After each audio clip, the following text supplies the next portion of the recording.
माननीय सदस्य हर्कराज राई। सभामुख महोदय, मेरा केही प्रश्नहरू छन्। म आफ्नो विचार राख्नुभन्दा प्रश्न राख्न चाहन्छु। लिपुलेकमा भारतले नाका खोलेर चलाइरहँदा किन मौन छ यो सरकार? किन कूटनैतिक वार्ता गर्न सकेन? हस्ताक्षर बिनाको कूटनैतिक चिलकेटो नोटको भरमा किन चुप्पी साँधेर लुकेर बसेको छ यो सरकार? नेपाली सेनालाई सीमा रक्षामा त्यता पठायो कि सुकुम्बासी बस्तीमै दादागिरी देखाउँदै बस्यो? सीमा बनाउन नसक्नु, सीमा बचाउन नसक्नु, तर के अरे सेनाको दुरुपयोग गरेर आफ्नै गरिब जनताको बस्तीमा आतंक फैलाउनुको कारण के हो? त्यसको उत्तर चाहिन्छ हामीलाई। आज देश अभिभावकविहीन बन्न पुगेको छ। हजारौं लाखौं गरिब सुकुम्बासीहरूलाई बेघर बनाएर रुवाउने, आत्महत्या गर्न बाध्य बनाउने सरकार असफल भइसकेको हामीलाई महसुस भएको छ। संविधानको धारा 16 को 1 सम्मानजनक बाँच्ने अधिकार, संविधानको धारा 37 को 1 आवासको अधिकार मौलिक हक उल्लङ्घन गरेको छ यो सरकारले। संविधान मिच्ने सरकारको कुनै औचित्य हुन्छ र? गरिबका भत्किएका बस्ती अनि बिजोग गरी राखिएका होल्डिङ सेन्टर्समा प्रधानमन्त्री जानुभयो कि जानुभएको छैन?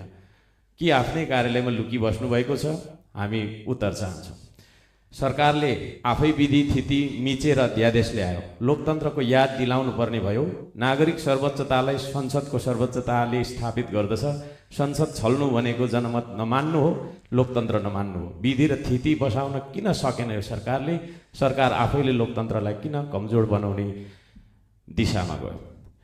सरकार चलाउनेलाई अब अङ्कगणित समेत सिकाउनु पर्ने बाध्यता आयो। सामान्य हिसाब समेत सिकाउनु पर्ने बाध्यता आयो। संवैधानिक परिषद सम्बन्धमा 6 सङ्ख्यामा 3 कसरी बहुमत भयो? चौथो वरियतालाई पहिलो देख्ने सरकारलाई 4 पहिले आउँछ कि 1 पहिले आउँछ भनेर सिकाउनु पर्ने भयो। विदेशी ऋण लिनमा विश्वकृतिमान राख्ने जस्तो देखिन्छ यो सरकारले। बिना योजना विदेशी ऋण ल्याउने सरकारले पछि आफैले व्यक्तिगत रूपमा ऋण तिर्ने हो कि आम जनताले तिर्ने हो?